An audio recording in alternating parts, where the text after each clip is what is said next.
आमचे निवृत्ती महाराज, त्यांनाही मी विनंती केली, चला आज कीर्तनाला तेही आले आणि आपण सर्वजण. निवृत्ती महाराज म्हणजे आमचे एकदम प्रेमाचे, पूर्वीपासून कायम प्रेरणा देत आले महाराज.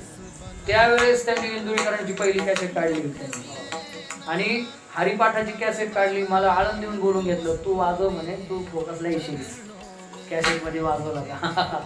आता असे आधार देणारे लोकच नाही राहिलो. जो उठतो तो फक्त खेचायचाच मागं लागला, हा पुढे चालला ना याची जिरवायची कशी, आज एवढंच एवढं डोक्यात आहे. पण लई चांगली माणसं होते महाराज. गुरुवडला मी एवढे कीर्तन केले, तुम्हाला खरं सांगतो, मला कीर्तन ही मी एकदम नवीन, माझे पहिले 10 कीर्तन असतील. त्यांच्या भावाचं आई वडिलांचं काही आईचं वर्ष श्राद्ध आणि तिथं गायक वादक एकदम ढोक महाराजांचं कीर्तन घेतलेलं कॅन्सल केलं त्यांनी. नाही किशोरचं कीर्तन ठेवायचं म्हणे. ढोक महाराजांचं कीर्तन कॅन्सल करून माझं कीर्तन ठेवलं होतं तेव्हा. आणि तो काय समाज, अफाट समाज. तिथूनच बराच लोकांना कळायला घेतले म्हणे हे तू प्रसारित होशील म्हणे या निमित्ताने.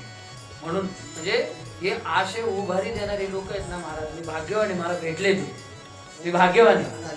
हा ते नंतर कीर्तनकार झाले. त्यांनी ते गायक वादक, त्यांचं वय ते नव्हतं शिकायचं तेव्हा ते झाले. नंतर मग त्यांचे कीर्तन झालेच. ते खूप हुशार आहे, खूप अभ्यास करतात, पण त्यांचा अभ्यास खूप चांगला आहे. अजूनही मला भागवताची ओव्या काढून देतात विषय वाद.